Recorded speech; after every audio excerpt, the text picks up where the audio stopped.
Hey guys, welcome back for another video. We got a fun one prepared today. What we'll be doing is we'll be breaking down one of our big bowl matchups we have coming up this weekend for the 2024 college football season. Every single week we're going over every single college football game, the top 25, the non-top 25, looking at every single bowl matchup, but also breaking down all of the playoff matchups we have coming up. We have round 2 of the playoffs also going on simultaneously as these bowl games. But what we're going to be doing today is we'll be breaking down the Valero Alamo Bowl. It's going to be BYU versus Colorado. Make sure to hit that like button. Make sure to subscribe. If you have any comments, please drop them below, and I will respond. If you're a football fan, if you're a sports fan in general, make sure to like and subscribe to the channel, especially because we have the best bets coming, the money lines, the spreads, the over-unders. But let's go ahead and get started taking a look at this matchup. This is going to be BYU versus Deion Sanders and the Colorado Buffaloes. Right now, BYU, number 17, 10-2, just missed out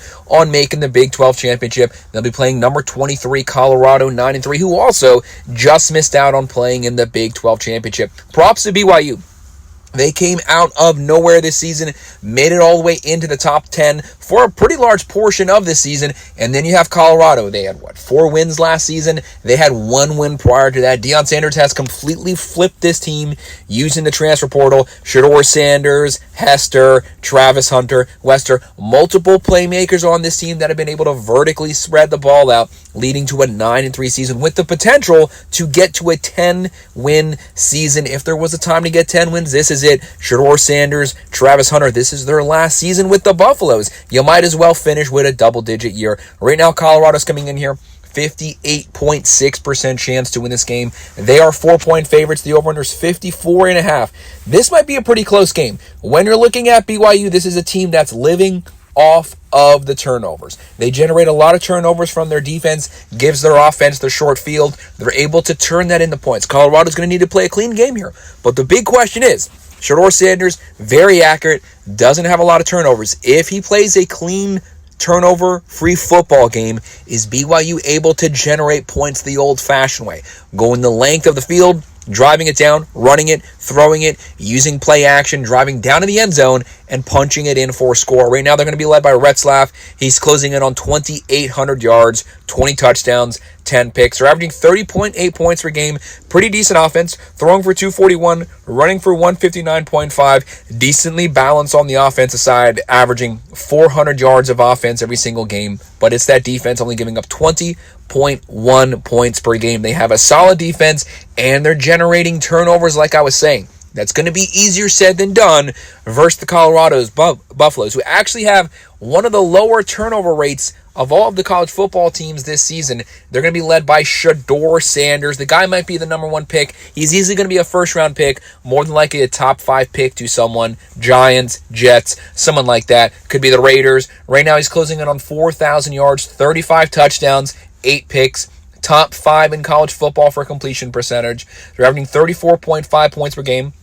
They're going to be led by their passing attack, 353.3 passing yards per game. This is a very, very pass-heavy, one-dimensional team. They're only running for 70.4 yards per game. A lot of people have been praising the Colorado's running game. What running game? They have virtually no running game. They're only running for 70.4. BYU, who doesn't have a great rushing attack, they're running for over double what Colorado does. But let's be honest here. Colorado really doesn't have to run the ball when you're able to throw for 353 yards per game. The running game would just help that because it would open up the play action. So it would change the way that they could attack you vertically through the air. But no matter what, this wide receiver core is loaded. Travis Hunter, Horn, Wester, Shaheed, multiple guys up and down the field, very deep wide receiver core, one of the best in the nation, easily a top 3 wide receiver core in the nation.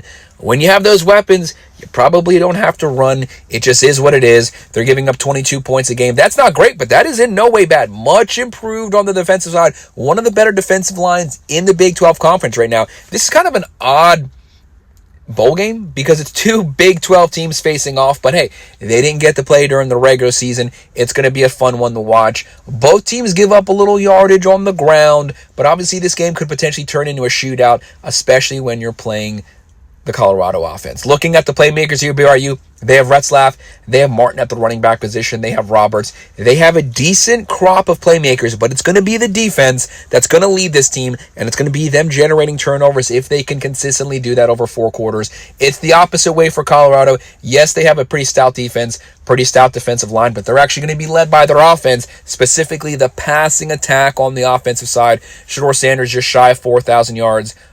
Agustave, he's only closing in on 400 yards rushing, and he's their leading rusher. It's going to be Hunter, Horn, Shaheed, Wester. It's going to be all those ridiculous wide receivers. And don't forget, Travis Hunter just won the Heisman. Whether you thought he deserved it or not, he is the reigning Heisman winner right now. You're going to see his play on both sides of the ball. Colorado also does do a pretty decent job on defense of generating their own turnovers. This game is going to be pretty interesting. So what do I have? I have BYU definitely coming to play, but I have Colorado wanting to show out. This is the last time you're going to see all these guys playing together, but props to them for not sitting out this game. A lot of these guys have a lot of money to gain in the NFL draft, but they're still going to make sure they play this game. They want to go out on top. I have Colorado getting the win here, winning this one 30-24. I have them covering the spread, but we're just slightly going with the under. But that's our breakdown of the Valero Bowl, Colorado, BYU, fun Big 12 matchup. Make sure to hit that like button. Make sure to subscribe. If you have any comments, please drop them below, and I will respond. Thank you.